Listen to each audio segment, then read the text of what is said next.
Oops, sorry. Little bit of technical difficulties. Okay, here we go.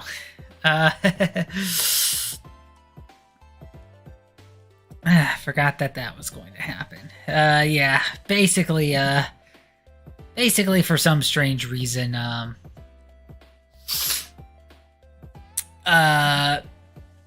I have to have like a certain number of followers on my Facebook page in order to stream StreamYard streams over to Facebook, which kind of sucks, but what are you gonna do? So hello everyone. Hope you are having a good evening. Hopefully you're staying cool, hydrated. Hopefully, if there were storms in your area, there were quite a couple near me the past couple of days, so a little scary, but, managed to, everything managed to work out just fine. So, I figured, since it's been a couple of weeks, and since it is going to be a little hard to convey this kind of how I've conveyed some of my past impressions on games that I have played, on my Discord server, I have decided to instead do a discussion stream concerning Final Fantasy XIV Dawntrail. So, for those of you who aren't aware, which is probably a small handful at this point, because I'm pretty sure even if you're not a part of Final Fantasy XIV, you at least know of it. It is an MMO. The second one in Final Fantasy. The first one was Final Fantasy XI. And it is the MMO that, started off pretty bad. But then it underwent through a huge, massive, update following a incredibly flashy shutdown. And has been, very successful since then. Especially with the help of the past couple of expansions. A part of which is that's kind of helped in that direction is its very generous free trial, which currently goes up to Stormblood. It is available on PlayStation 4, PlayStation 5. It just got released on Xbox Series S and X. And it is also available on compatible PC and Mac computers. So I have been meaning to make a video in general of just my overall Final Fantasy XIV experience. But just to kind of give the very short cliff notes. A couple of close friends that part of a small Discord group that I'm in, we actually started Final Fantasy XIV all together, and this was back when the free trial only went up to like level 35, so it got you a good way through a Realm Reborn, but then it stopped kind of after you kind of basically did a quick overview of the 3 city states that you start in a Realm Reborn. So I figured, you know what? It's free. That up to there is free. May as well just give it a shot.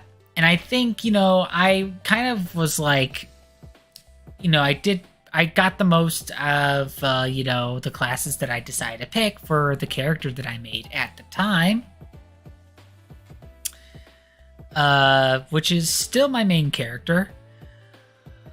That I ultimately decided to bite the bullet and get the subscription. Because, the subscription monthly fee isn't too bad. $15 a month, you could certainly do worse at that amount. I'd certainly paid a lot more for stuff that didn't offer quite as much as what Final Fantasy XIV offers. And then I think in addition to getting the subscription, I also basically paid to get Stormblood, which at the time, Heavensward and Stormblood were grouped together, so I was able to get those two expansions because I think it was around that time where they were just about ready to, release Shadowbringers. So I was, and then, the rest is kind of history because, as soon as I was able to, I got Shadowbringers, and then, I initially created an alt character, to get myself familiar with, Final Fantasy XIV on the PC, because I did get up to Shadowbringers there as well. I still haven't really played it on PC a whole lot because I know that that's the intended way, with the keyboard and mouse. I still play on my PlayStation 4 with the controller and everything. so I just ended up making an alternative character. When I don't feel like grinding classes with my main character when I finish a particular expansion. And then, I jumped on early access with Endwalker, and I jumped on early access with Dawntrail, and even with just one of my characters, Final Fantasy XIV is probably easily the game that I put the most hours in. Just period, even compared to like games that I played, growing up, games that I played, in high school and college, and, all the games that I played, in the modern day today. Yeah, I think it's safe to say that I've easily put in the most hours into Final Fantasy XIV. Which is absolutely crazy, especially for someone who has never played an MMO prior to this. And I think the only other game that I have beaten in the Final Fantasy series is 15. So I do have 1 through 6 through the Pixel remasters. I did also have the modern releases of 7, 8, and 9. Haven't gotten anywhere close to beating any of those. And I know I have considered trying out 10 and 10-2 as well as 12, but haven't really gotten myself to do that. That also included not really taking the time to try them out before they unfortunately got taken off of the higher tier of the new PlayStation Network tiers. So I actually do have to buy those at some point. But I mean, they're available. They're available both on PlayStation and Switch now. So I just got to get around to it. But in the meantime, I may as well just enjoy Final Fantasy XIV, which is basically a collective celebration of all of the past Final Fantasies, or at least as much of the past Final Fantasies as they possibly can. So, with all that said, I'm gonna cover basically. So, since most of my own impressions as well as everybody else's, it usually revolves around the main storyline. So that's usually how, everybody, kind of has their own thoughts, their impressions, how does this expansion compare to the others, sort of say. And while all the other stuff kind of goes into it, the reason why I want to kind of go into this first is because not only is this kind of the last part that I'm going to cover that is going to be spoiler free, so if you want to basically want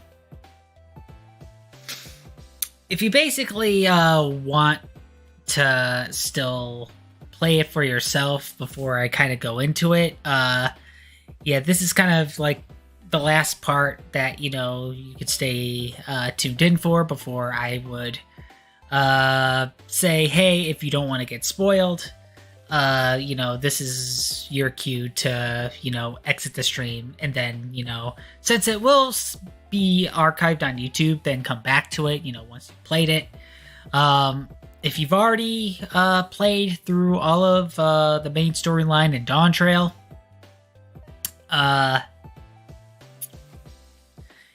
feel free to stick around. Same if you don't really care too much about spoilers, which, there aren't too many people that are like that. I personally don't mind spoilers. Oftentimes I will spoil myself on something that actually kind of helps me, be excited and anticipate of what to look forward to, especially if it's something really good. But I know not everyone is like that, unfortunately. So, Dawntrail is the first expansion to get like a full-on graphics update. Now, I am playing on an original PS4, so it is a little hard for me to kind of gauge that per se, because I think the graphics update probably pertains more to the PlayStation 5, Xbox Series X and S, as well as PCs and Macs that can run higher specifications. I think that's mainly what the graphics update is for.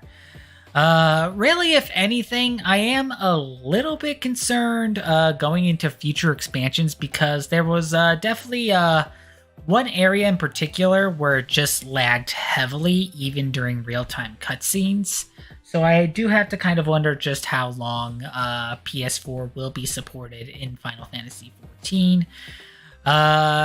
Because it should be worth noting that PlayStation 3 did used to be able to support Final Fantasy XIV, but I think Stormblood was the last expansion.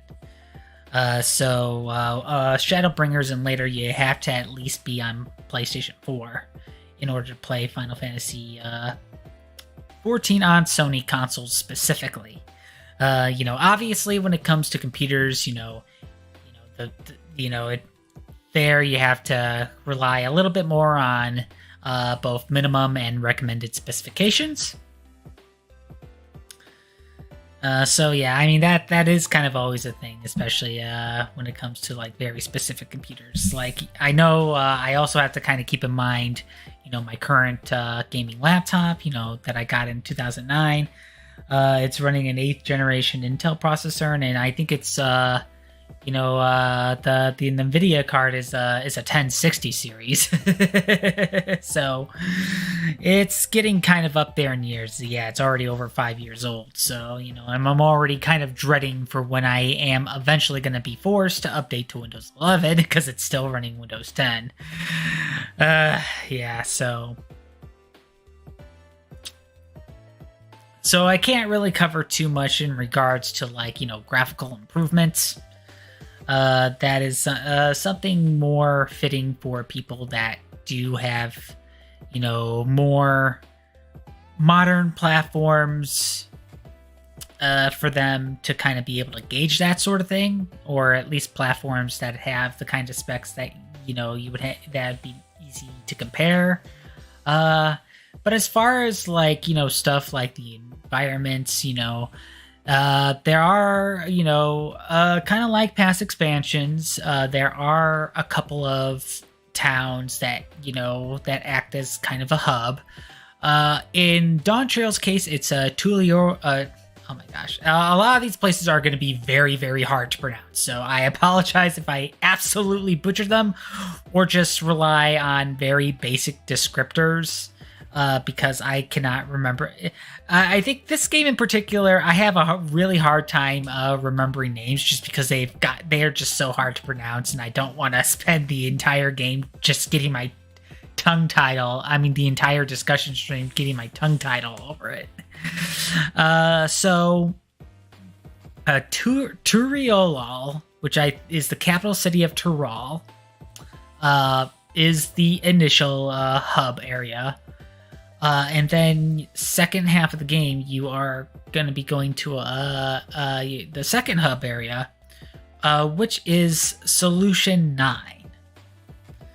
So yeah, because I think with the expansions, they usually have like two differing hub areas where it's like, it's where you have your shops, you have your basically your like aetheryte quick your mini aetheryte quick travel areas within the city, and a lot of the quests and like kind of and quite a number of story beats, happen there. It's the area where it's the areas where there aren't any enemies. There's a lot of NPCs. That's where all the shops are, and where a lot of quests can be, initiated. So, yeah, Turiolol and Solution 9 are the two, but You are mainly going to be in Turiolol for the first half. The second half, especially after some major, plot points, which I'll go into, is when Solution 9 will be unlocked. And I'm bringing that up now because that is something that has been revealed, in trailers and stuff. So, it still comes around as spoiler-free for those that are a little concerned. Those areas are, incredibly nice. The music surrounding them is definitely incredible for their own reasons.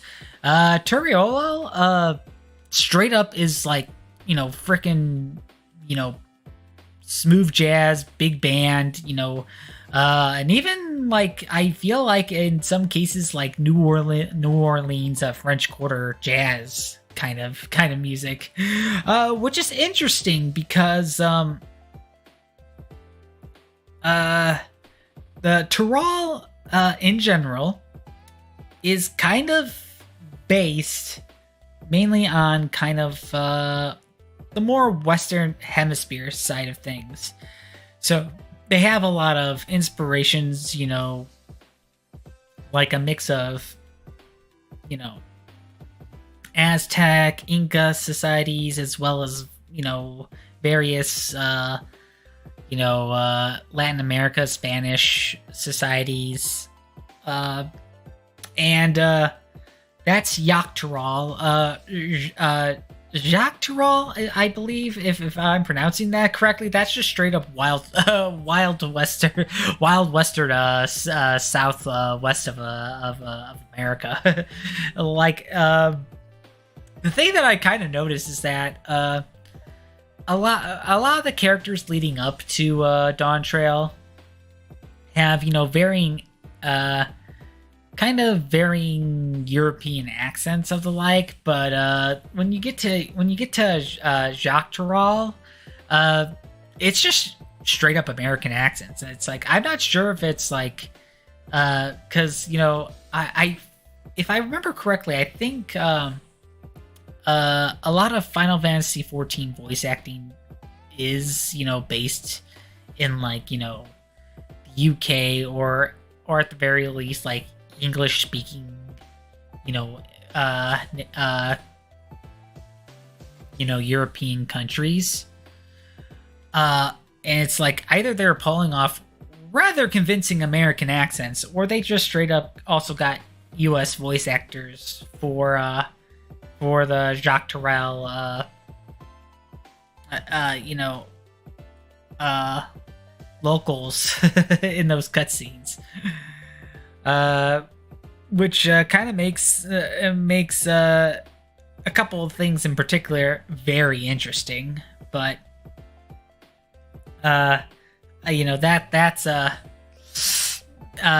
whole other story. But yeah, all the locales are as usual, very breathtaking, very visually, aesthetically pleasing. The accompanying music is incredible. A lot of great, event music that fits along with each situation, and environment. Something that I thought was very interesting is that a good chunk of the dungeon music was also kind of being used for cutscenes as well, which is an interesting choice. I'm not sure if they they did that because, you know, maybe they didn't have a whole lot of time to make as many tracks as before, but, you know, it did feel like an interesting choice that kind of works out in a way. The dungeons were also really nice. You know, boss battles were great as usual. You know, there have been plenty of good quality of life updates. I probably won't be able to kind of keep note on all of them. But the one that I immediately kind of recognized is when you go to see all of your actions for a particular job, class, or job, they used to all kind of just be listed there, and some of them you can't assign to a hotbar, but you kind of have to kind of guess which ones are and which ones aren't. They did at the very least kind of put the ones that aren't assigned to the hotbar like at the end, so it's like, you know, you can at least kind of register that a little bit. But they actually decided, you know what, it just kind of makes more sense if we had all the actions all the different actions, you know, outlined of the things that can be assigned to a hotbar and the things that, you know, can't be assigned to a hotbar, and it looks so much better. That's easily the change that I appreciate, the quality of life update that I appreciate the most. The other one is, I think, because something that they kind of already kind of do, but it is a little hard to kind of, you know, notice it at first, is that there are specific combo actions. So when you have an action on a hotbar, and if you meet the right conditions, it changes to another action. And when you there are also times, kind of starting in Stormblood, and you know, going on to the present expansion, you do play as certain characters that would have otherwise been NPC characters, and every now and then, you know, they have like a combo assigned to like one specific action. So I think what they did was that you do have the ability to kind of set your own kind of combo actions, especially to save hotbar space, which I'm pretty sure is like much appreciated for various classes that do have like a hotbar space that could just be kind of a bit of a mess. More so if you're playing via controller like I do, which I know is not the most ideal way to play, but I think especially because, you know, a good number of people do play on console with controllers, I think they kind of had that option to accommodate them better. Because PC players, you know, you have more to work with because, you know, you could assign various actions to like certain keys and all that stuff.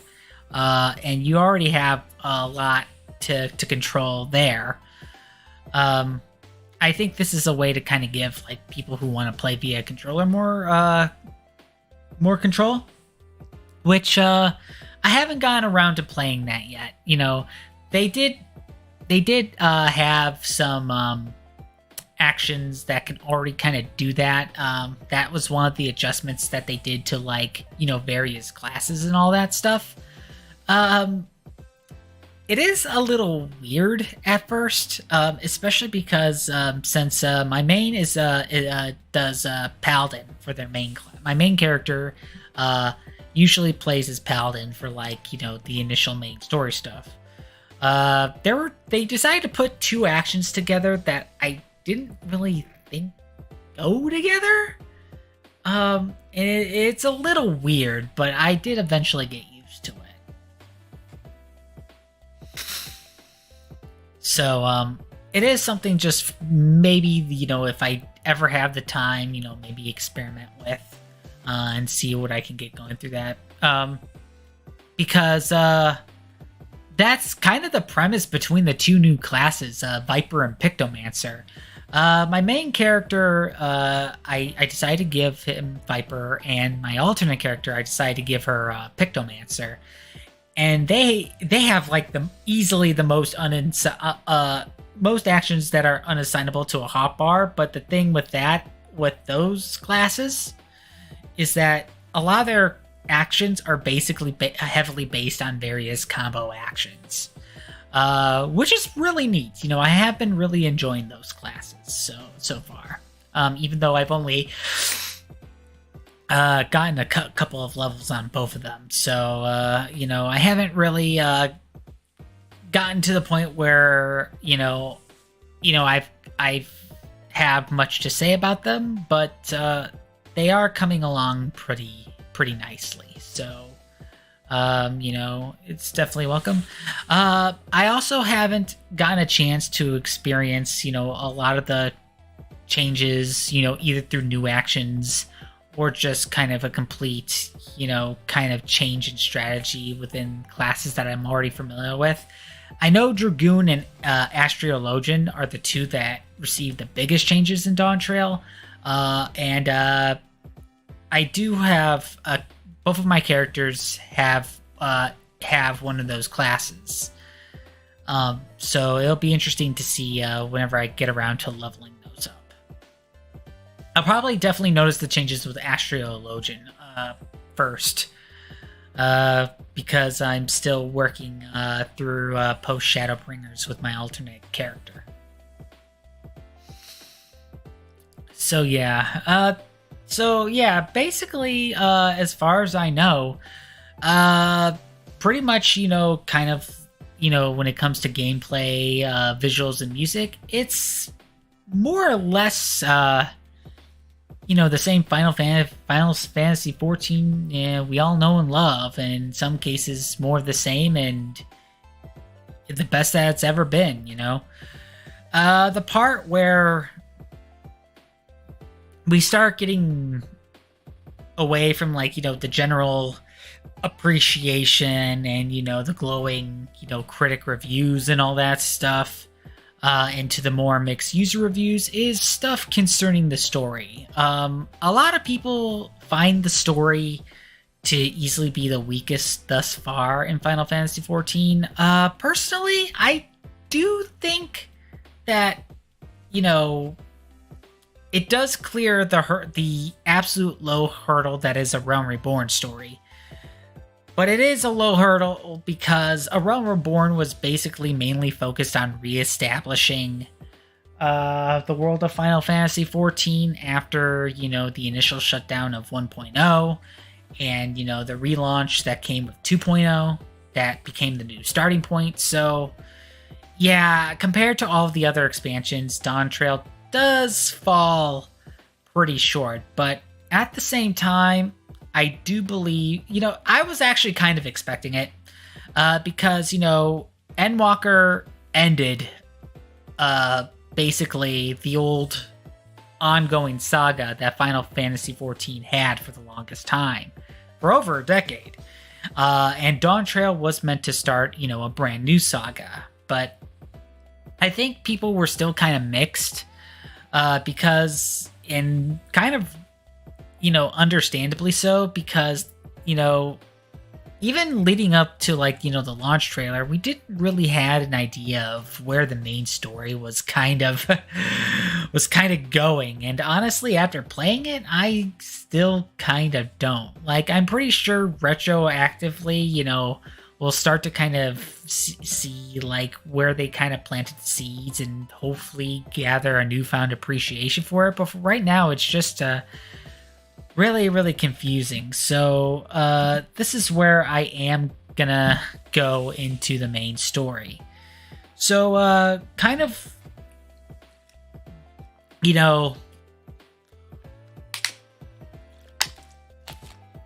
after the conclusion of Endwalker, where we kind of didn't really have to worry so much about anything regarding the Zodiac, regarding Hydaelyn or the Mother Crystal, you know, the Garlean Empire is pretty much gone. We basically got, the full extent of, the Asians, which were the ancients, and all the stuff regarding, the final days. We basically covered, like, as much as there was to cover in everything that, from, the very beginning to the end of Endwalker. And post Endwalker basically focused on a neat little epilogue chapter of sorts, where we were helping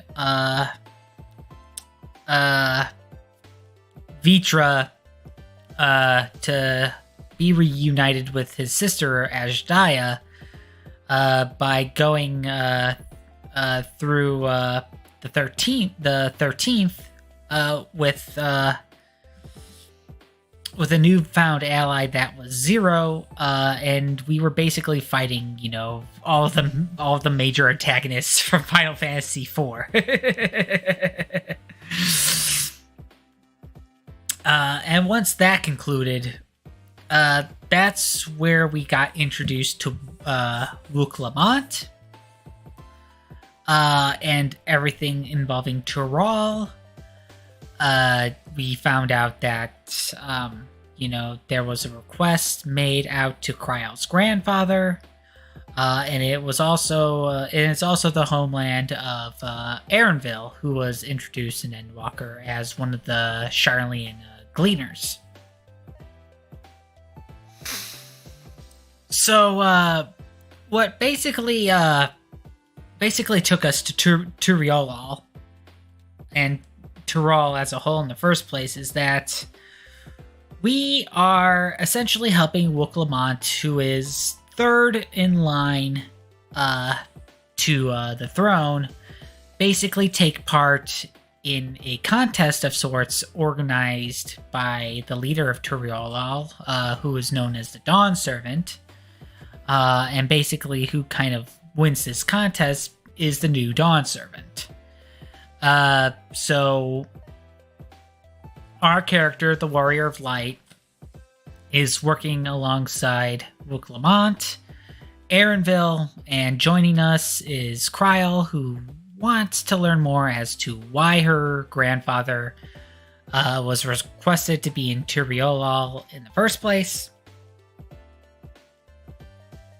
Alphino and Alizé joined us because they were hoping that, with Turiolal's diverse culture, they could perhaps see, the benefits of said culture in helping with, the now kind of reduced and recovering Garlemald to hopefully reconciled with their neighbors, especially those that they have previously conquered.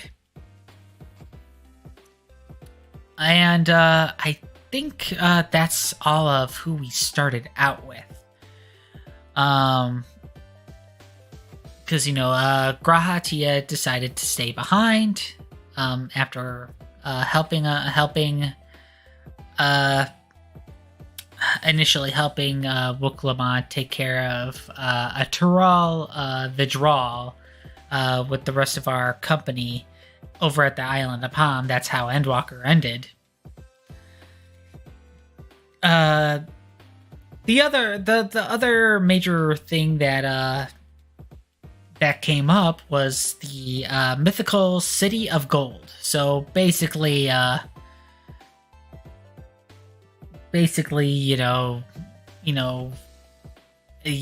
the El Dorado stories and all that. The City of Gold is present in Final Fantasy XIV, and that actually becomes that's actually a major part of the contest, as I'll get to later. So Wook Lamont wants to become Dawn Servant so that she actually can help preserve the peace in Tural, and as well as, the diversity and coexistence of cultures. That is Wook Lamont's main goal in becoming Dawn Servant. She is known as the Third Promise, and is the adoptive daughter of the Dawn Servant, Garul Jaja. The main thing to note with Turiolol, it actually properly introduces the homeland of the Mamulja, which was basically a very minor race of in Final Fantasy XIV that has been around since A Realm Reborn, but they've basically kind of been, more or less mercenaries of the Kobolds, back when the Kobolds were under the thrall of Titan, one of the main, primals of Eorzea. So, and aside from being featured in like various antagonistic situations in A Realm Reborn, the Mamulja weren't exactly around all that much, but they are very prominent in Turiolol, as it is their homeland there. They also do have different names concerning like the various, races and tribes in Turiolol that do have an Eorzean equivalent. So I think the one that I easily remember off the top of my head is that instead of Viera, the bunny race with the ears, they're actually known as Shitonas. And I think the Hrothgars are known as the Gibrals over there. I do know there is one for Mikotes, but I honestly can't remember how to pronounce it off the top of my head. Which, kind of on that note, one of the Mikote, Wook Lamont has an adoptive older brother that studied in Sharlayan, Koona.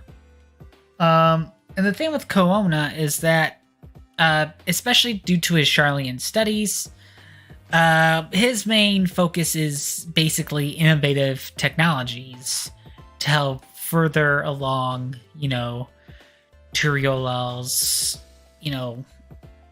culture into the greater global society, the innovations that help better the quality of life, as well as better help protect and defend it from invaders. So that is Koona's main reason for wanting to become Dawn servants. He is known as the Second Promise. He also is primarily a machinist. I think this is kind of the first time that we've actually seen a machinist in the main storyline, because, unless if you're doing the machinist job quests, you don't, no, it's not, because, Hilda, in Heavensward. The first time since then, and the first time that it wasn't someone who was Ishgardian.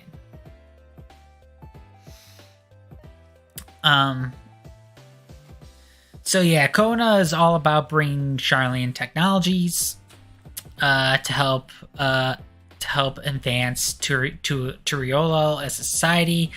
That's how they effectively explain why Turiolol, despite it being a very distant society from like the rest of Eorzea and Arthard and Ilzabard, it explains why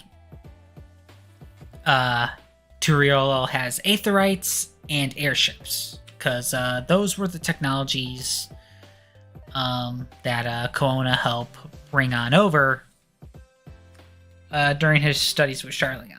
And he also managed to enlist the help of Thancred and Urian J to help to be his allies as part of the contest. And they did kind of tease a little bit that that there was going to be a little bit of friendly competition among the Scions when it came to the contest for the Dawn Servant. The The only problem, though, is that they didn't really capitalize on that too much. More often than not, they actually ended up just being back to our usual camaraderie very early on. Like, I think the only time that we actually really kind of went into competition with them was like the first dungeon, and that was it. Essentially. For reasons that I'll probably go on about later. And then the first promise, Zorulja, is the only biological son of the Dawn Servant, which is a two-headed Mulja, which they have dubbed Blessed Siblings.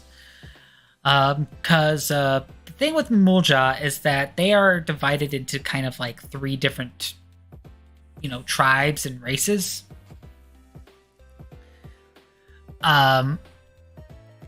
Usually with like differentiating physical features. Blessed Siblings have two heads that are result of a union between two of the different Mulja races.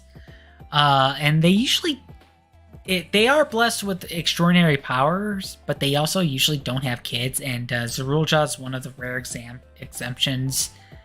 And Wook Lamont was very, very adamant on not having Zorulja be a Dawn Servant, mainly because his whole deal is expansionism.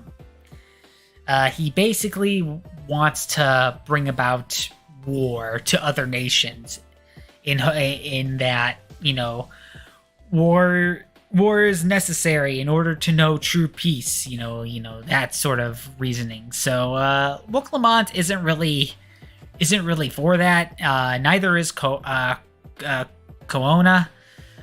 which is why even though both of them, they don't necessarily agree on how to go about being, Dawn Servant, they essentially know that ultimately keeping the peace is high priority for both of them. That's why those two kind of have an easier time getting along, and they both agree that Zorulja, is probably best not to have him win, but he also has kind of the greater advantage because he leads, Turiola's military forces, has exceptional strength, just like Ruljaja, the current Dawn Servant. And there are also people that, do support his expansion.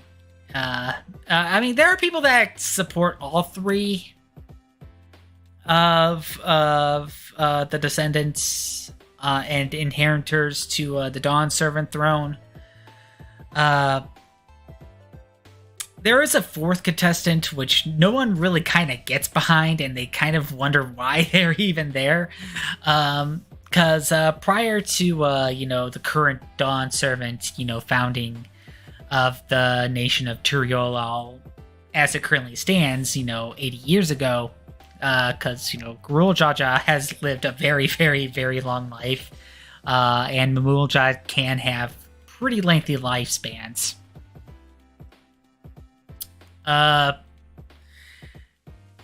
The Mamulja used to have a tournament to kind of determine who would be kind of the potential leader of, their respective, society. And I guess in spite of how Turiolal is currently funded, they still find a reason to have that tournament, and their current champion is also a two-headed blessed sibling named Bakul Jaja. And Bakul Jaja is one heck of a prick. Like, not only does he go out of his way to taunt, like, everybody whenever possible, but they also kind of made it be known that he doesn't play fair. So, they will go into his, like, particular motivations later, but yeah, he does come from a place of desperation. So the contest as it stands for, the four claimants to the throne is that they basically have to revisit basically all of the major points in history that led to Garul Jaja's founding of Turiolal. And they have to basically embark on a trial that each representative would assign them to, because each part of the journey is a specific society of Tural, and they basically kind of have to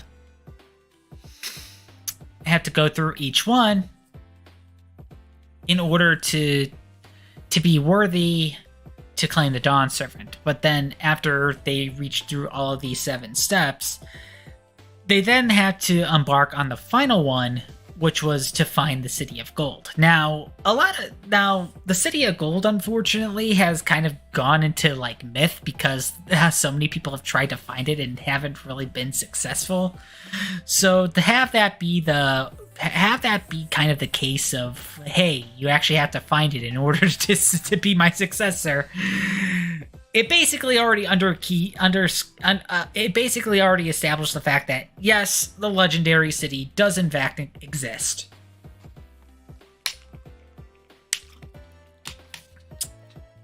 And the current ruler did actually find it. So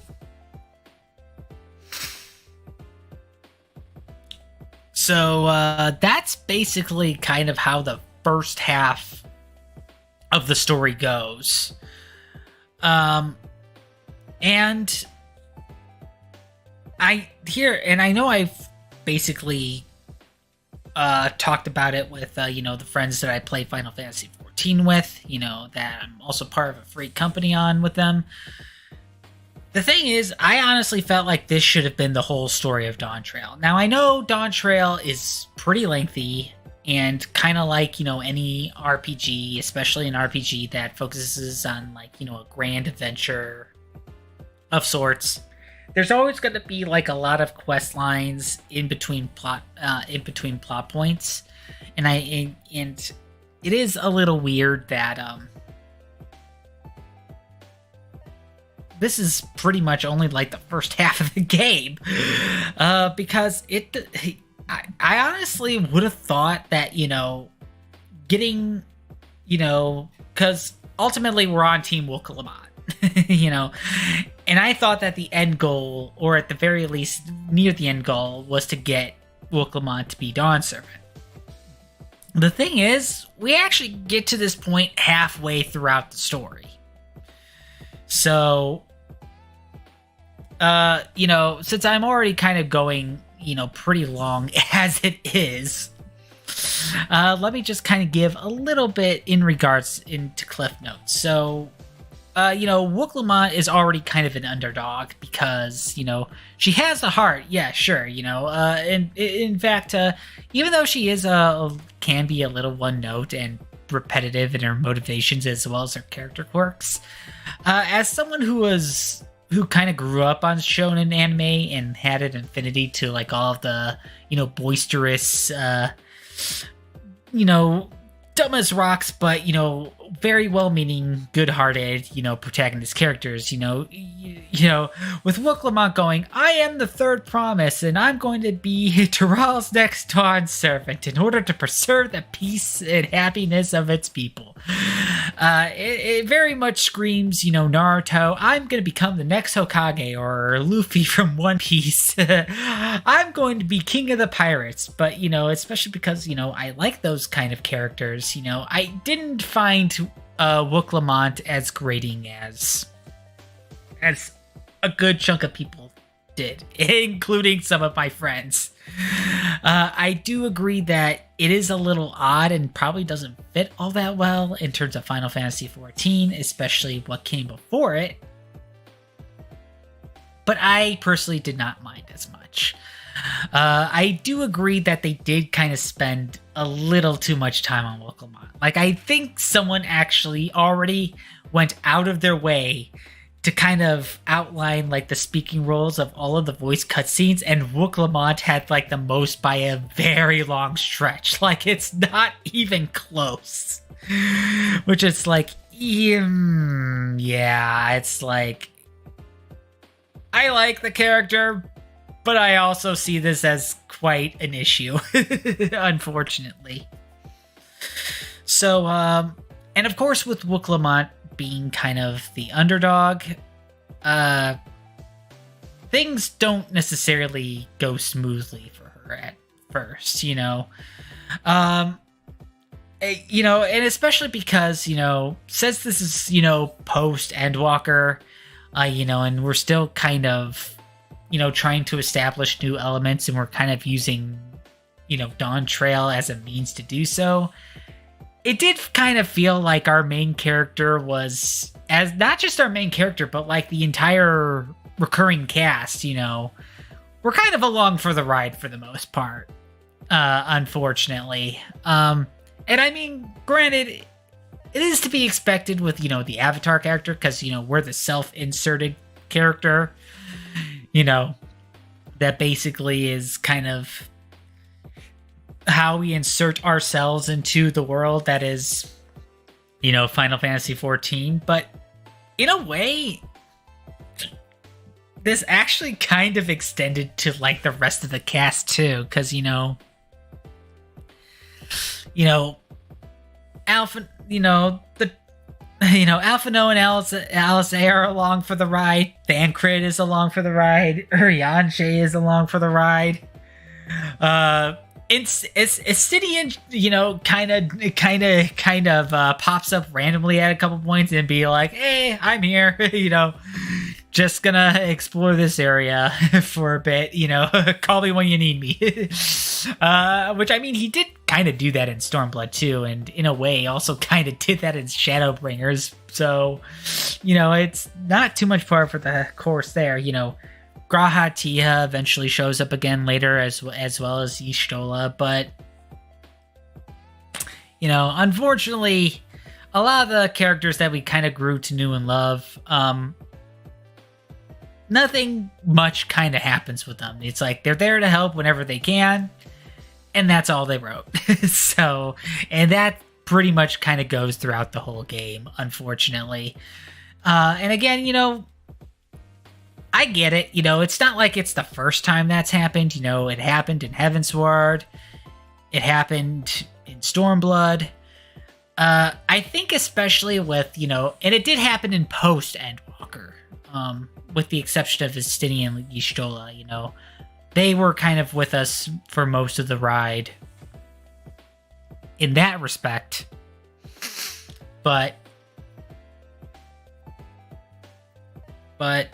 I think Shadowbringers and Endwalker definitely really kind of spoiled us, in that regard, because, we kind of had like our main group that stuck with us through pretty much the whole adventure, as it were. We grew, we joined their cause in A Realm Reborn. We really grew to know them and like and love them in the expansions following, whenever they showed up and were present.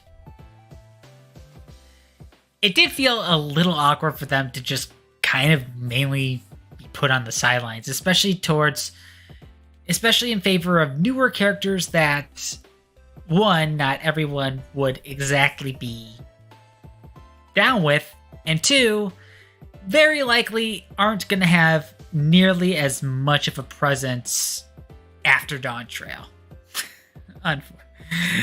Because, yeah, it's just like, again, it's like, for as much as I like Wook Lamont, I like Koona, neither of them are, none of them are Reen, or even Lys for that matter, And I think it's also especially more unfortunate because it's like, this was also especially because they kind of were building up this kind of opportunity to, know more about Kryl, get us to learn more about Aaronville. And we did, but even they were kind of put on the bench until like more or less the second half of the game. You know, they were just along for the ride, especially Aaronville, because it's like, you know, especially given that he had so much history with Wooklamont, seeing as that they were childhood friends, for as much as Aaronville will do his damnedest not to admit out loud.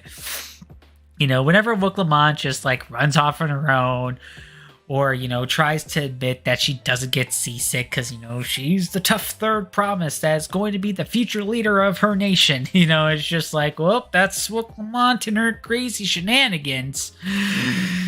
It's like,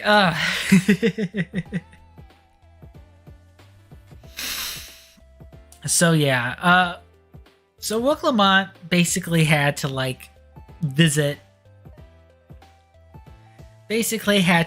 like each particular stopping point and kind of, you know, try to undergo like, you know, the various challenges and issues that each, you know, roaming society, you know, had in their particular stopping point to get a keystone for these tablets. And the first two went out roughly okay. But it also kind of showed just kind of a little bit of kind of like, it showed a lot of what, you know, the points of, you know, where Wooklamont still kind of needed to grow. And where she kind of realized that the whole challenge was a little bit more tougher than she expected. And she also kind of realized, you know, how unique and special that her two older brothers were. And of course, you know, she even had a bit of an early encounter with Bakul Jaja, who was trying to, you know, intimidate and, you know, cheat his way into getting particular keystones so that he could win the competition. And he, unlike the three promises, he doesn't really have so much of a plan other than to, you know, have Mamulja kind of be the dominating society. You know, and think that just because the current Dawn Servant is a two-headed Mamulja, well, that means I'm destined to be the throne because I'm also a two-headed Mamulja. Yeah, basically kind of going in without a plan and just, you know, wanting to be the ruler just for be the ruler's sake, which, you know, yeah. Basically, needless to say, not a lot of people liked them very much. I should say them because, you know, they are technically two individuals that are just sharing the same body.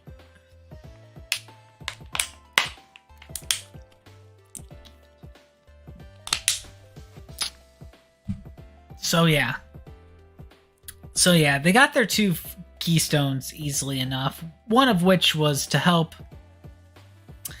the Hanu figure out problems regarding their crops, as well as overcome, you know, damages due to the recent storm that came by Turiola, which was, I think, the same storm that the crew, our crew of Merry Adventures witnessed when they were on a ship en route to Turiola.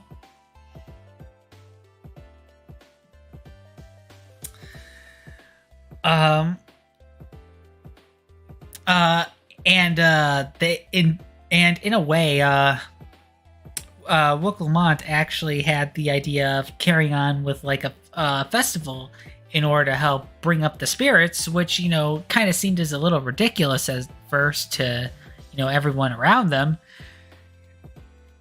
But of course, when they actually got around to doing it, they actually realized, oh wait, this is actually working. So yeah, that's how Wooklamont got her keystone. Koana got his keystone by basically revigorating the crops using innovative potion using Charlene alchemy.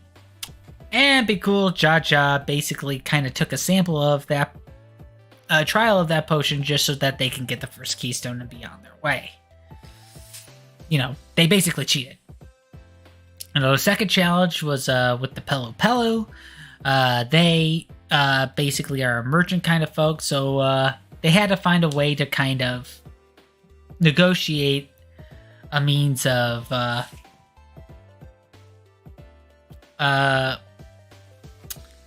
to try to help tame alpacas, because the whole idea of the challenge was to not only identify the ranch head, who was also the chief of the Pelu Pelu, but they also had to rein in their own alpaca, which is especially difficult for Wicklabot because she doesn't really like alpacas very much, or at least not initially, mainly because she was fooling around with one, it spat in her face, which was the most rancid thing that ever happened.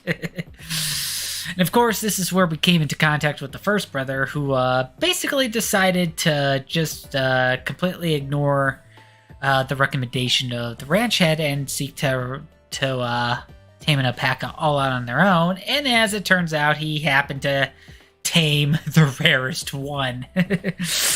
So, yeah. Kind of showed his particular advantages. But, amidst all of her own personal challenges, Wicklabot did eventually manage to rein in an alpaca, getting her second keystone. And it was around this time that, we started to become aware that, oh wait, part of our own friend group is actually helping out another one of the promises. Specifically, I think Grid and Urianje with the second promise. And as everyone kind of made their way to getting the third keystone, which is basically, helping, a group of moblins, which is basically, similar to, the goblin race in Eorzea.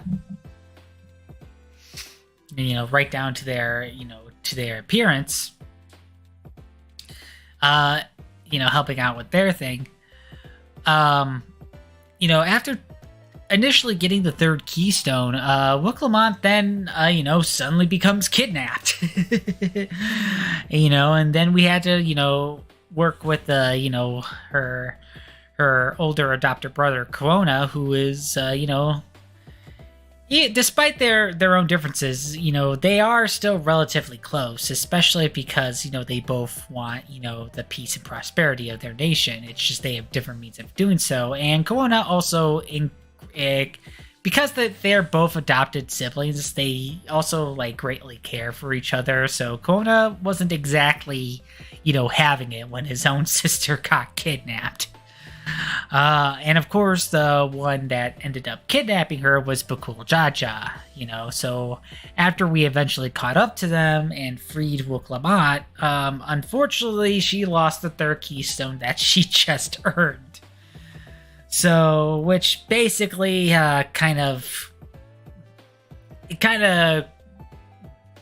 got her an additional snag to a race that she was already kind of falling behind in, unfortunately. So, kind of going on from there, we were going on to an area that involved a race of giants called the Yakoi, and they had two specific keystones. One, you had to basically endure a challenge by the Yakoi's leader, which is basically a mountain climb and a trial by combat. And the second keystone, we basically had to strengthen the ice prison that was set up about by Ghoul Jaja, specifically the head that had a lot of that was signifying reason and magical prowess, while the other head signifies resolve and physical prowess. That's kind of how the Blessed Sibling heads are divided, even in the case of Bakul Jaja. And it's also established early on in both, Estinian dueling the Dawn Servant, because Dawn Servant likes to have battles and duels. The Resolve head is the only one that the Resolve head is the only one that's awake, while the Reason one is currently under a deep slumber in order to preserve magical powers. And because the Reason head needs to sleep more and more, the Dawn Servant is like, well, it's time for me to hand down the throne. That's kind of how they it's kind of how the contest started.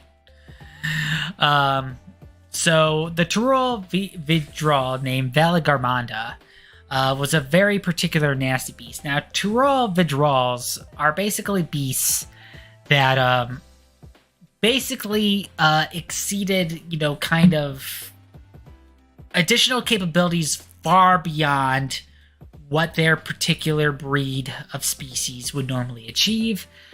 So much so that they become like an alpha apex predator of sorts. And is a great risk to both the ecosystems and the variety of civilizations. And Valigarmanda is one such creature that is basically like a very snake-like bird that has power over fire, ice, and lightning. A very nasty, dangerous sort of beast. And the Head of Reason manages to trick it in order to use its own ice powers to imprison itself. One of the trials was to reinforce the ice prison. However, Bakul Jaja had the excellent idea to melt the ice instead, releasing it in an attempt to slay the beast. Which, of course, was a very, very, very, very, very bad idea. And the sad part about it is that Bakul Jaja wasn't even involved in the actual slaying of the beast, but instead was a combined effort between the three promises and the respective allies. So, Zerulja, Corona, Woklamant, Thancred, Urianger, Warrior of Light, Kryl, and the twins. All took down Valigarmanda. Got all three got the 2 keystones. So that basically put them at 5 keystones apiece. Minus Woklamant because she still had to reclaim the one that was stolen from her from Bakul Jaja. So then they had to basically go to a Gibril society, and they had to undergo basically a 2 versus 2 cooking contest. So Corona and Woklamant got paired together, which again kind of put all of the attending scions on the same team yet again, because they were initially they were brought together once for trying to find Woklamant, setting the contest aside so that to make sure Woklamant's safe. The second time they also joined forces again in order to stop Valigarmanda because of a certain idiot. And now they're being put together again because they just happen to be part of the same team. Part of a cooking contest, making a dish to signify a union between the Gibral and the Mamulja, who previously fought against each other over territory. But it was thanks to the Dawn Servant that these 2 tribes that were contesting over territory decided to reconcile their differences through through an exchange of food, which led to a creation of dishes that put their favorite foods together. Kind of long story short, Corona and Woklamant were able to succeed in that endeavor, but Zerulja and Bakul Jaja were not. Which Zarulja didn't take that very well, unfortunately, because he was really wanted to go through with his expansion plans of expansion, and he also does not think highly of his adoptive siblings. So Koona and Wuklamont managed to get their 6th keystone, but not too long after, Bakul Jaja decided it would be a great idea to kidnap the village elder, and exchange his life for the remaining for the keystones on Wuklamant's possession. And a little tidbit kind of came out that the village chief is actually Wuklamant's birth father, and the reason why Wuklamont was given up for adoption to Garul Jaja. Wuklamont for the longest time kind of thought that she was abandoned by her family, but as it turns out, she was actually kidnapped and kind of knocked out and placed in a ditch. Because unfortunately, despite the truce between the two tribes of the Jabral and the Mamulja, there were unfortunately some measures of lingering resentment among the Mamulja specifically, which we will go into a little bit later, because that is the next that their stop was the final stop. But yeah, there were some lingering resentments between the Mamulja, even after the truce was made by the Dawn Servant, who was also a Mamulja. But he also realized, it's like, hey, this fight over the territory isn't exactly helping anyone. We kind of need to stop this. And unfortunately, some Mamulja, they kind of were reluctant to go along with it. So it's like they basically took their aggression out in any manner that they can get away with, which included, Wuklamant's situation. So yeah, unfortunately, this was kind of kept secret from Wuklamont in order for her safety, but she had to kind of find out eventually after the village elder got kidnapped. And this was, I think this is the only section where you had to play as another character, because this was where we ended up playing as Wuklamont. As Wuklamont finally overcame Bakul Jaja, got her keystone back, and basically told them to piss off. Rightfully so. Although not before they ended up having a bit of a mental breakdown, because again, I did mention that they did enter the contest out of desperation, not only their own desperation, but the desperation of the Mamulja people. So in regards with the 7th keystone, it is at the Mamulja homeland, which unfortunately is an area that's it's in like deep forest. It rarely gets any sunlight. The soil is definitely not good for crops, which kind of resorted the Mamulja to wanting to, overcome other lands, other societies, and so that they can take over their resources, which kind of led to their initial conflict with the Jabral, which is, the Hrothgar, the tribes. They also established that the Yalkoi were at one time conquering various Tural society, but because they went into an area that had a disease that basically their bodies weren't ready for, it basically kind of had them retreat into their own homeland, and it kind of had a permanent effect on their own personal growth. So in the case of the Mamulja, in order to kind of keep their own sovereignty in the balance, they had to rely on, the two-headed blessed siblings. The problem with that, though, is that the success rate for Blessed Siblings is very, very, very, very, very low. Like, of the 100 attempts, only one survives. So it's like, in order for them to get like at least like 2 to 3 Blessed Siblings, they had to go through basically 200 to 300 failed births. Which kind of leads into, you know, the trauma of Bukul Jaja specifically, as well as the desperation of the Mamulja tribe in general.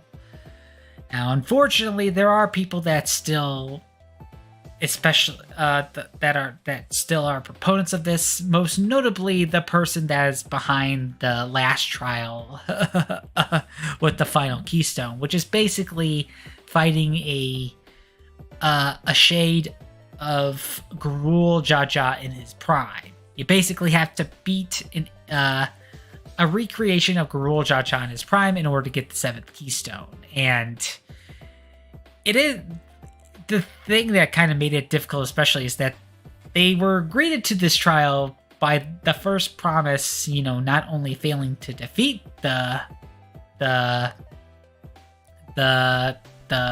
shade, but also getting disqualified because they tried to attack the Elector and attempt to get the keystone. So yeah, it's like the Electors are the ones that have that establishes the trial and gives out the keystone for completion of the trial. But they could also decide, hey, if you're not acting, you know, in line with what we want you to do for the trial, we can disqualify you right there. And funny enough, Bukul Jaja should have gotten disqualified quite a number of times because of how underhanded he was. Yet all it took was just one moment of frustration out of Zarulja, and he went and got disqualified then and there. So the person behind the last trial was Bukul Jaja's father, and was really hoping that he would win. Even going so far as to encourage taking the other claimants' keystones. The thing was, he did try that, and it didn't work. And of course, since he failed at all the other trials, you know, he couldn't get the other keystones other ways too. So his father kind of was less than pleased with him, so to say. So, and basically threw him out of the clan, which, you know, he wasn't too thrilled of. So kind of the whole thing with getting the last keystone and stuff, it basically had to appeal to what was ailing the Mamulja society, which, you know, was, you know, the lack of crops, you know, and all that stuff, and, you know, why they relied on Blessed Siblings so much. So, you know, this is kind of where, you know, Corona and Woklamont's team kind of worked together again to kind of figure out what necessarily was going on, how to best kind of, you know, assist the Mamulja. And when they got everyone on board, you know, minus the Elector, who had a very, very, very high ambitions. And, you know, probably shouldn't have been trusted to run the trial, but, you know, it's one of those things where it kind of is what it is.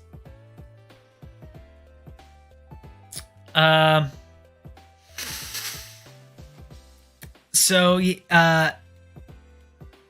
did try to kind of have Wuklamont and Corona kind of do the trial separately, because it's like, hey, you guys can't work together to do this. You know, everyone, it's like, you got to do this one at a time. And it's like, and then Corona just basically be like, well, you know what? I'm not going to be part of it. I'm not going to be part of the succession contest then. I'm actually going to help Wuklamont instead, because, you know, seeing how Wuklamont was very passionate in learning each of, you know, Turalian society, in addition to wanting to going the extra mile to understanding their respective cultures, how they came to be, what she can do to help them out.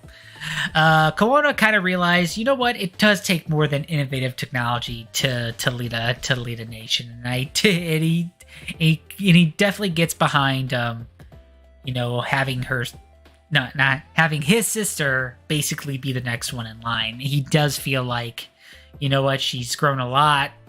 She knows more about what the people need than I do.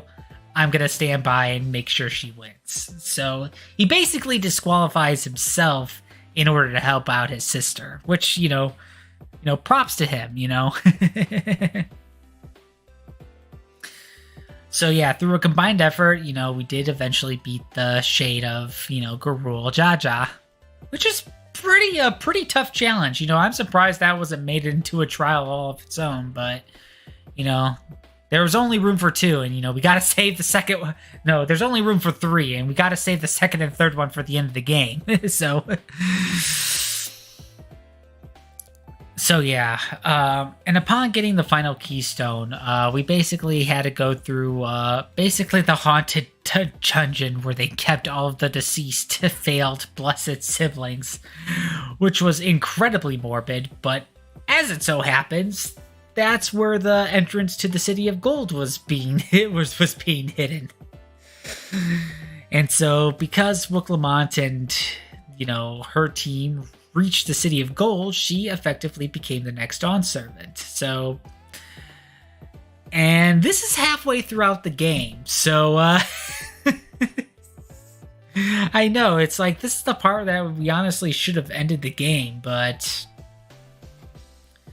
no, this is actually the halfway point, because as it happens, the first interesting kind of nice little twist, there was like when Wook Lamont was gonna be coronated into becoming the next Dawn Servant, there was like a nice little twist and a not so nice little twist. The nice little twist was Wook Lamont, because she did, for as one note as she actually does grow as a character. And, she started off being incredibly sheltered, even Garul Jaja kind of admitted, actually none of the claimants were fit to be Dawn Servant, but the entire point of the contest was to see who would be fit to become Dawn Servant. I gotta put them through these tests to make sure that they're actually ready to succeed me. And if none of them are ready to succeed me, I'm going to continue leading the country until I find someone that can, sort of deal, But, Wook Lamont actually, was the one that actually managed to do it against all odds. But she did realize that, there was only so much she could do on her own, even with everything that she knew. So what she actually ended up doing was basically offering to her brother Koona, especially because he has been in support of her for a good chunk of the contest, even though they were technically competing each other. She basically reached out to him and said, hey, you want to rule the country with me? Which, in a way, is actually kind of works symbolically because, just as, the previous Dawn Servant had, the 2 heads of one resolve and one reason, Wook Lamont eventually becomes the Dawn Servant of resolve, whereas Koona becomes the Dawn Servant of reason. Or, more specifically, they are known as the Vow of Resolve and Vow of Reason. So the 2 adoptive siblings decided, you know what, we're going to rule the country together, and that was actually a really nice little touch, They didn't basically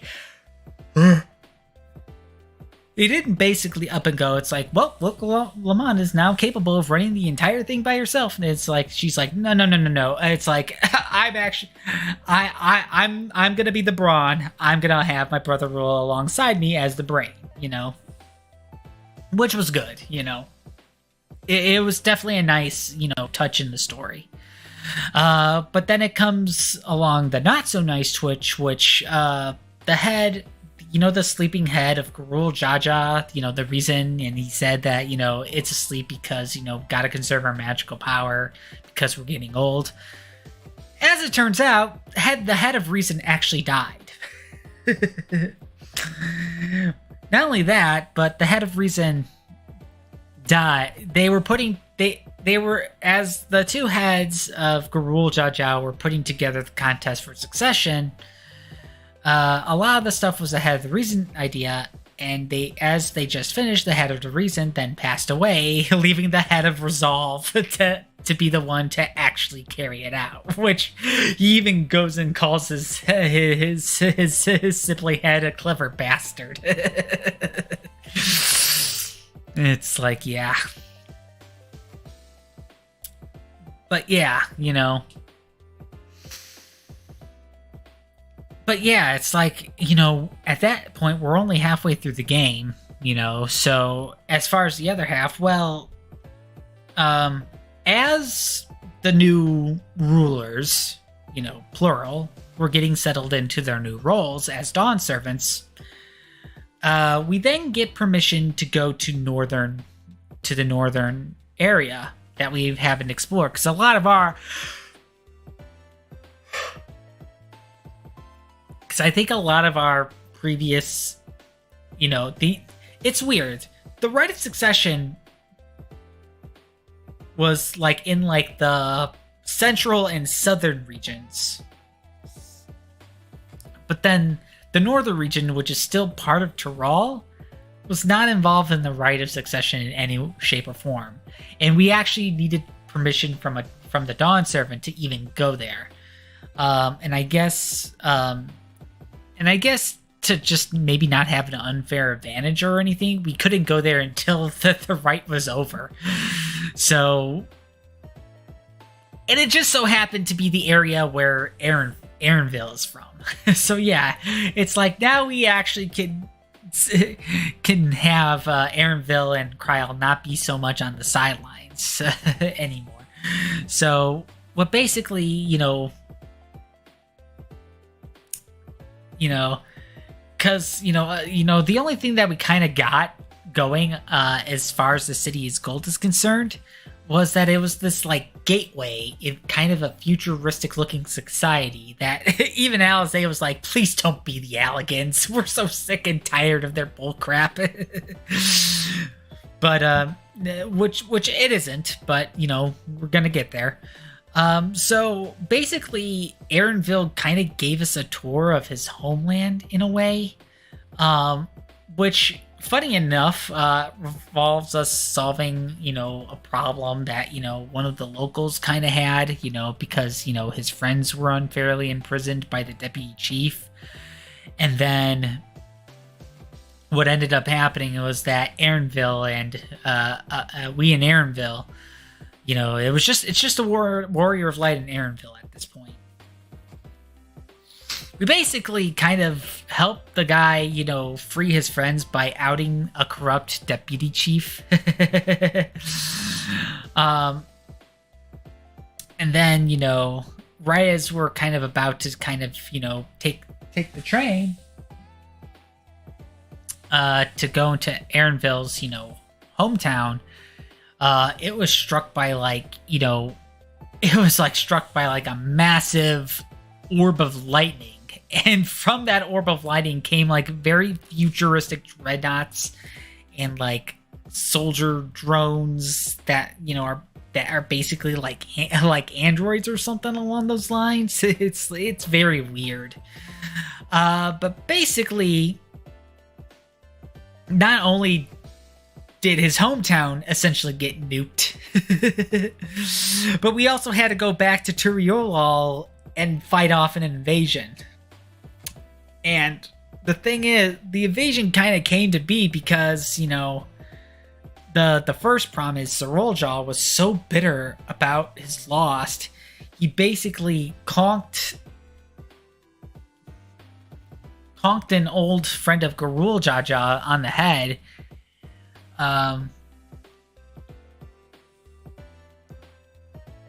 You know, he was basically one of the distant Eorzean explorers that, you know, helped discover the city of gold with Garul Jaja.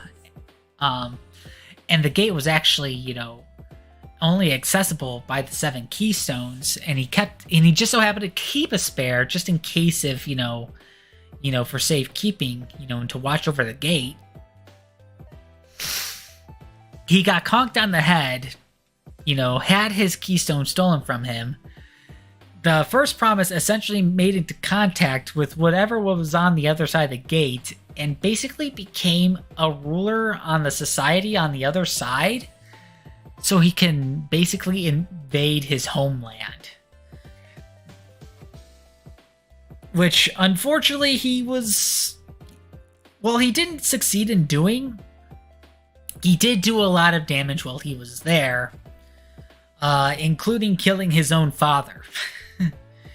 Not to mention, he basically was noticeably different to the point where he was borderline unrecognizable. Even though it seemed like Garul Jaja got the upper hand, he basically revived himself. Zarul Jah basically revived himself and killed his dad, which, and then basically and after a few taunting words, he basically peaced out, left, gave an ultimatum. It's like, hey, if you don't beat me, I'm gonna basically lay Toriolal to the ground and begin my conquest. So, yeah. Things got really dire really fast. And the second half is basically, a trial by fire by both of the new leaders.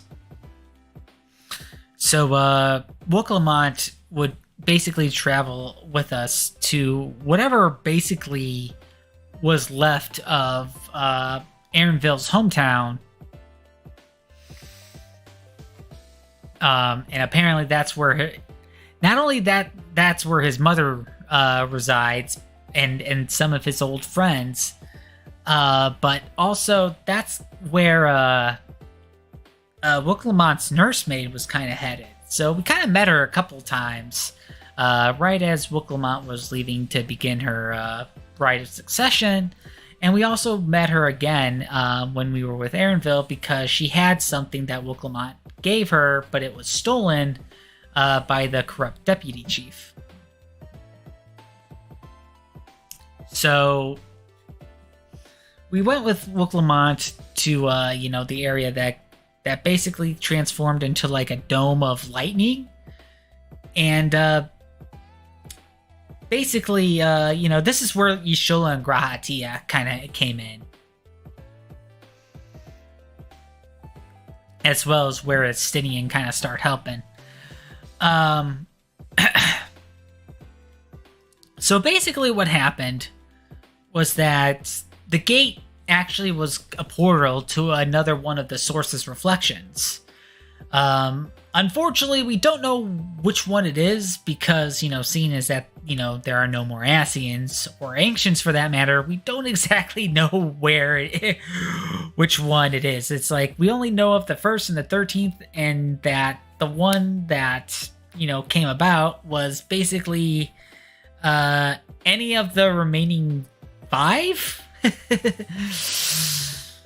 But yeah, whatever reflection it was, the society basically kind of fused a portion of itself with the source, which basically aged that particular area by 30 years. And that society had the thing with that particular society, known as the Kingdom of Alexandria. The Kingdom of Alexandria is currently ruled by a queen named Sphene. And the thing is that it was basically a kingdom that, in order to kind of survive kind of an apocalyptic situation, brought about by,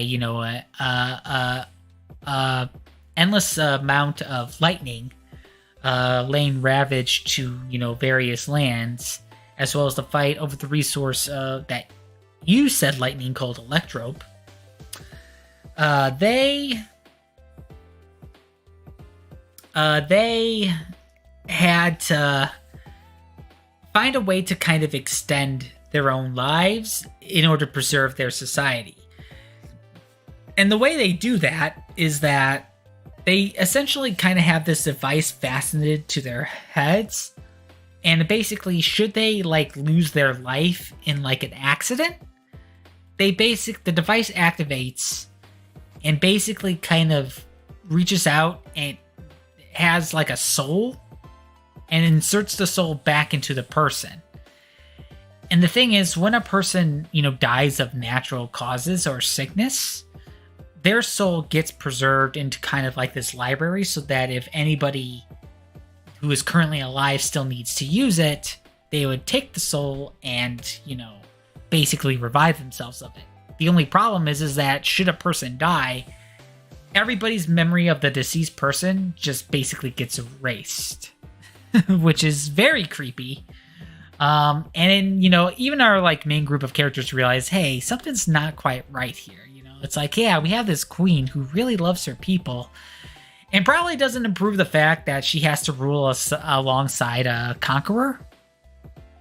But yeah, it's like, so yeah, it's a futuristic society that has to depend on a finite resource in order for self-preservation. And then that's kind of where the ball kind of drops a little bit, where it's like, yeah, there's this monarch that kind of doesn't like to share their rule with a tyrannical ruler, but she isn't exactly squeaky clean either, as in order to preserve her society, she's willing to kind of drain the resources of other societies so that hers can still be alive, unfortunately. And it was kind of around at this point where, we start kind of interacting with people that weren't exactly down with the idea. And and one of those just so happens to be Aaronville's mom, Kakua, I believe that's how you pronounce her name. Kakua?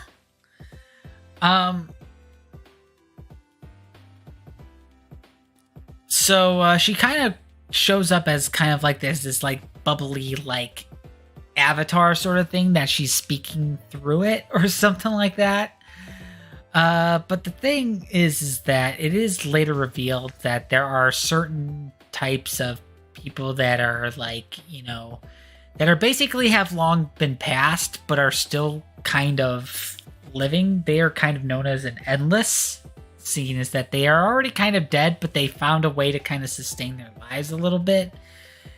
The queen kind of it reveals herself as one, but she isn't the only one, as there are other people that are kind of in the similar boat, and unfortunately one of them just happens to be Aaronville's mom. In fact, a couple more actually ends up being Cryot's birth parents as well, which is really sad. But yeah, it's like, the thing is that, it eventually comes out to Zerulja that,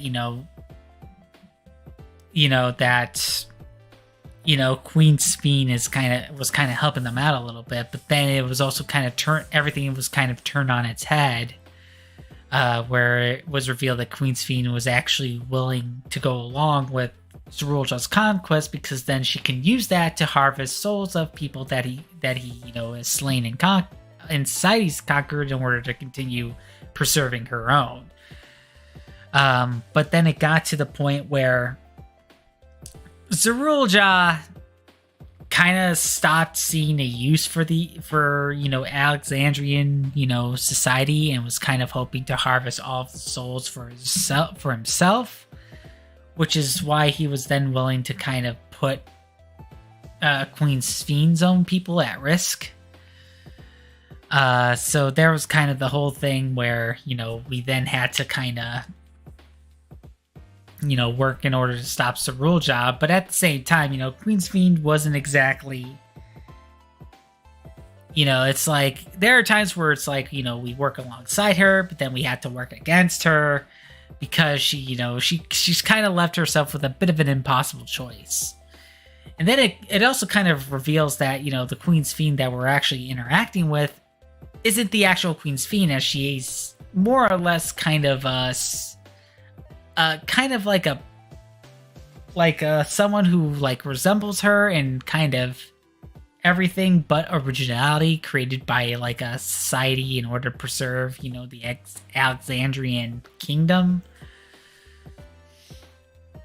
it's very easy to kind of get lost a little bit, because it's like, we spent like the first half of the expansion, trying to kind of, help, the next ruler of, Turiel, to try to help like a future ruler of Turiolal. And then we actually get there in the middle of the game, and now all of a sudden we're just like, well, okay, now we need to try to stop this kingdom that, while by all means, it's like they've also been through a lot. It's such their means of sustaining life, unfortunately, means, starving everyone else of their very being. And it's like, we can't have that, This kind of lead us to actually getting into the City of Gold proper, which instead of actually being a city made out of gold, it's actually a city made out of kind of long departed souls that are also still living in a way. And yeah, this is kind of where we reconvene with Erenville's mom. This is how we ended up meeting with Kryle's parents. And this last part of the game was actually very sad, It's like, I actually kind of teared up here. It's like, especially because, when you get to like the area that is called Living Memory, it's like the last area of the game.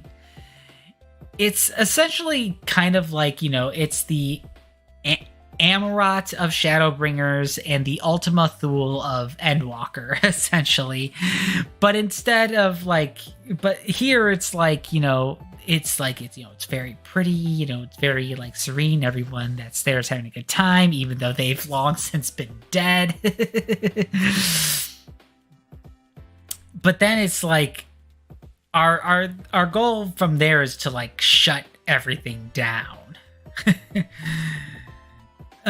Which is really sad. And it's like the more you like shut everything down, it's like you get like this really empty mall vibe. It's like, man.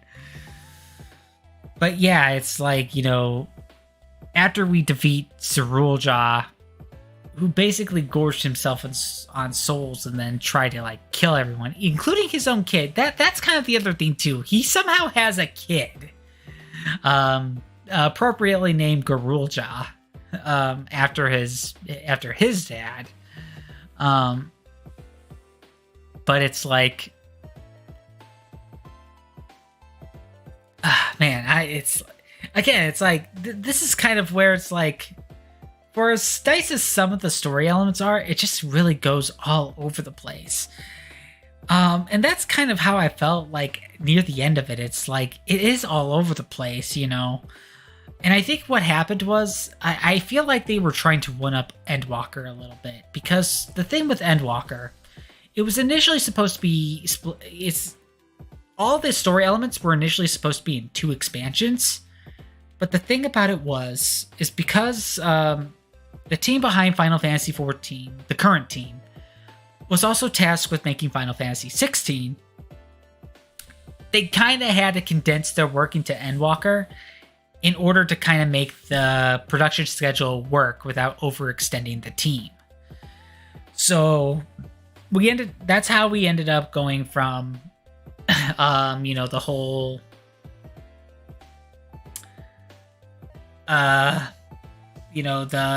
the Doomsday Towers and the Doomsday Towers to the whole thing with, actually confronting Zodiark, to the final days being underway in the Source, to going to like a memory of when the world was not yet sundered into the Source and the 14th Reflections, to, then actually, proving ourselves to, Alphino and Alisaie's father, proving ourselves to Hydaelyn, and then finally confronting, the actual threat at the very edge of the universe. It just so happens that all that stuff did in fact work because, it was going to conclude the entire Mother Crystal saga anyway. And it did work.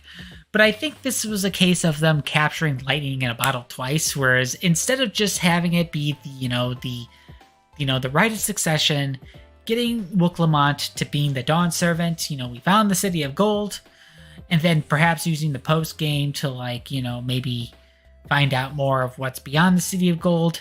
Things go to crap, and then, you know, we use kind of the end of the post game to kind of set things up for the next expansion, where we kind of, you know, resolve all of the stuff that happened at the end of this current one. Unfortunately, that's not what we got. We got, like, basically a very long Act 1 and a very long Act 2. And for as much as there were moments that I liked across the board, it did feel like it was very hard to tell where everything was going. And it also didn't help with the fact that it also kind of called back to some stuff a little bit. Like, we had some characters that were very reminiscent of some NPCs that we encountered in Shadowbringers. And then, you know, kind of like, you know, as things were becoming to a head, you know, then all of a sudden, you know, Turiol managed to pull off a last-minute alliance with Razat Han. And they came in just in time to help out with the war effort, you know, Vitra and everything, you know. It's like, you know, with the Endwalker theme appropriately playing in the background, you know. I do feel like they've tried to use a lot of the momentums that was set in past expansions a little bit, as opposed to, you know, trying to have Dawntrail properly set up a new arc. And in some ways they have. You know, the whole interdimensional fusion thing that, you know, was initiated from one of the reflections right onto the source is a concept that I feel like that can be expanded upon in future you know, expansions, you know. But it's just, it depends on how well, you know, everything, you know, plays out coming forward, because again, people are, you know, including myself, we're kind of left scratching our heads. It's like, what the heck just happened, you know? And I understand, and I do apologize if I'm like skimming over a whole lot of other details, especially in the second half, but it's like, even then, it's just like, it's like, man, it's like, I'm just kind of left like really confused. It's like, what the heck just happened? I mean, I still like it, but I'm still wondering what the heck just happened. So, yeah. So, we eventually did stop Queen Sphene. You know, Woke Lamont also got kind of like her last, you know, claim to fame, you know, before, you know, with all the, you know, before, you know, we start the rebuilding process, you know, of Turiol, you know, and trying to reintegrate, you know, the people that, you know, were originally from Tyrol, but then kind of went into Alexandrian society just because they were at the wrong place at the wrong time, as well as trying to accommodate, you know, the remaining Alexandrian society, you know, because they are, you know, because of, you know, interdimensional fusions shenanigans, they are technically part of Tyrol now, you know? You know, at least for, like, you know, the people that are still surviving anyway.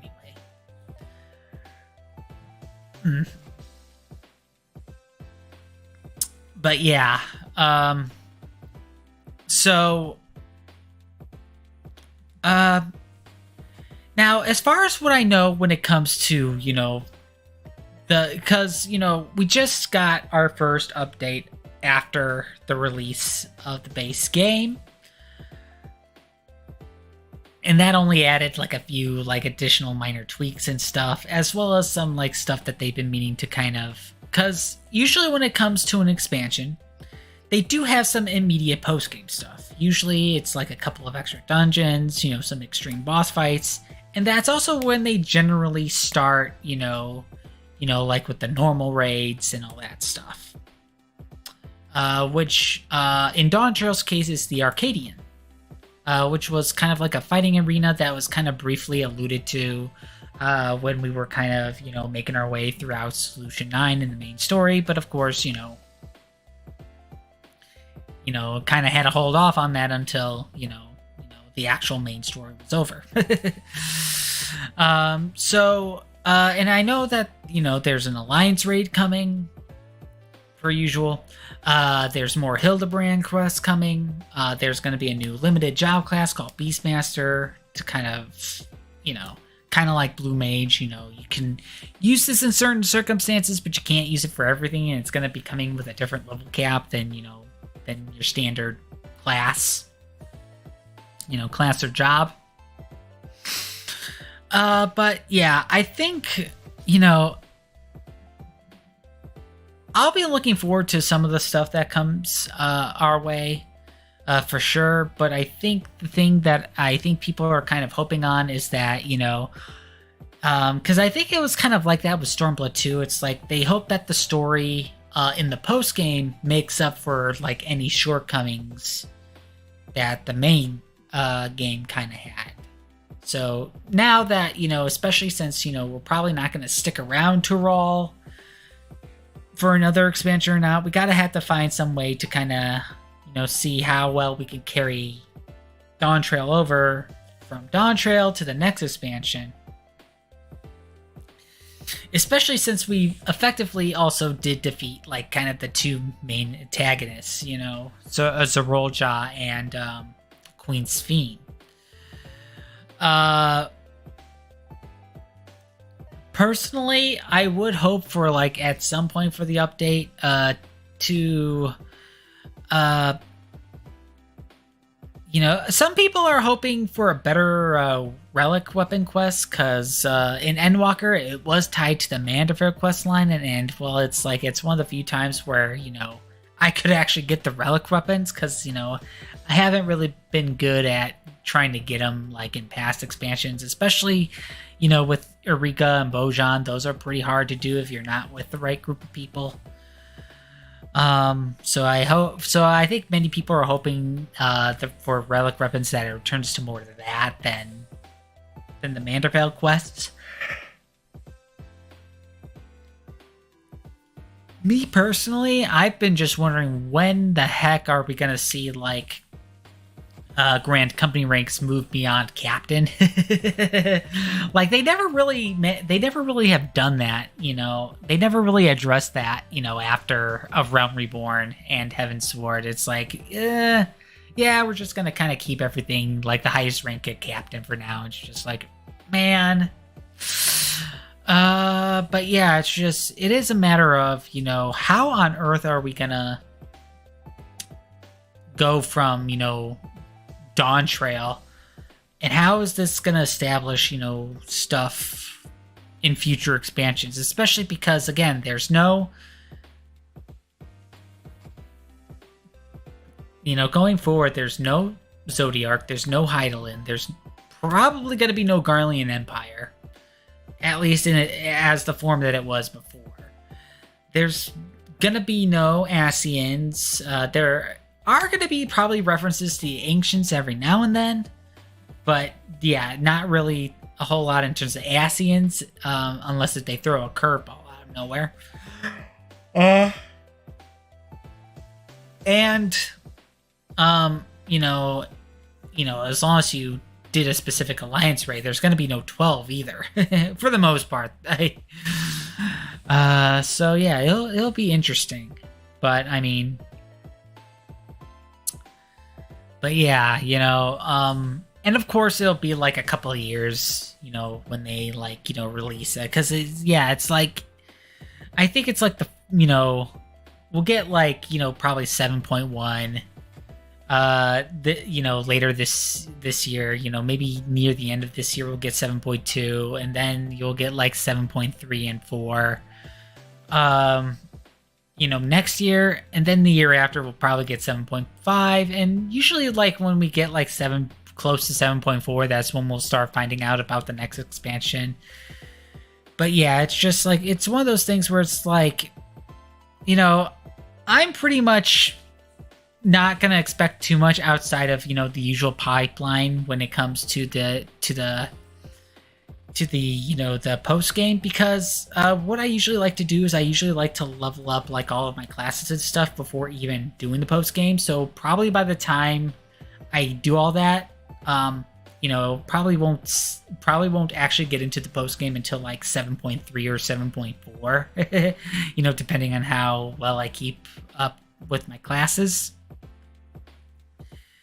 But yeah, it would be interesting to see just how they're going to handle the story from there. I mean, especially because I don't see Wook Lamont and like a lot of the Tyrol specific characters doing much outside of cameos once we start getting into the next expansion.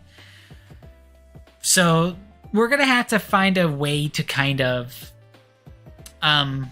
get back into like the main crew sort of things, especially because Aaronville has been through a lot, especially in the second half. Kryl has been through a lot. This was also like her first journey, like in full with the Scions. Sorry. And kind of her whole thing was that her parents were actually part of another reflection that got hit with like a wave of ice, which they can actually link to the fifth Umbral Calamity, because that was the one that was ice focused. They somehow managed to transport themselves into the Kingdom of Alexandria, and I think the Kingdom of Alexandria was kind of hoping to use kind of like their technology in order to either to kind of do the same thing, and they kind of realized they weren't exactly down with it. So yeah, it's just,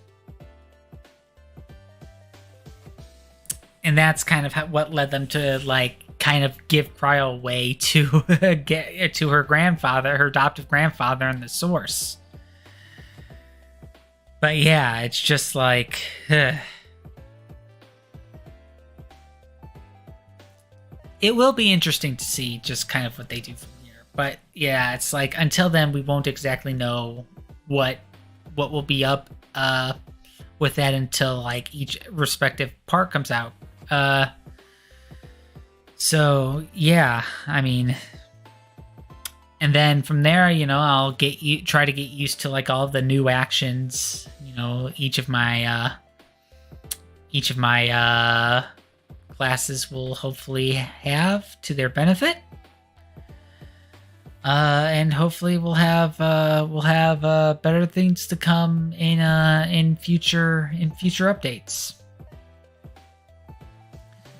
But yeah, oh my gosh, that was a lot of rambling from me. I think this is like the longest I've ever had a discussion stream, and I don't think I was able to cover as much as I could have. And again, it's just. There's only so much I can like think of instantly off of the top of my head, especially unscripted. But hopefully I would like to reiterate, even though I do agree with kind of like everyone's kind of mixed feelings on the matter, I don't think it was at the end something that I still very much expected would happen, and it's like, I didn't mind so much because I kind of knew that it wasn't going to be as impactful as Endwalker, even though there were still plenty of moments that kind of got me really, really hard, especially near the end. But, it will be interesting to see because, it didn't really establish much of a new kind of arc as it could have, but I think that's where the benefit of like the additional story in the post game will have. I think that would be a good opportunity to kind of fill in the gaps that the kind of the main story kind of still left open. So hopefully they'll make good on it, especially since now Final Fantasy 16 is done. I'm not sure if there's going to be DLC involved in that or not, but hopefully with a good chunk of the team kind of back, with Final Fantasy 14 as the main focus, hopefully they'll do a little bit of course correction in regards to the story. But aside from that, it'll just be more of the game that we've all come to love. But with all of that said, my throat is really dry. you know, I've basically covered as much as I think I could for the time being. You know, I'll probably resort to doing a Discord thread discussion if I come up with like anything else that I may have missed in this video, as well as stuff with like 7.1, 7.2, and the like when I do eventually get to them, because, you know, I'm not going to be able to get to them right away when they come out, because I usually like to focus up on leveling all of my classes, and that takes a while. You know, and it's like I got other stuff to do and other games to play in the meantime, you know? And another character on top of all that. So, so with all that said, I hope you all have yourselves a wonderful evening. Stay safe, stay hydrated, you know, be on the lookout if you have storms in your area. You know, and, you know, hopefully you'll find something to enjoy with this new expansion. So, yep. Take care and have a good night.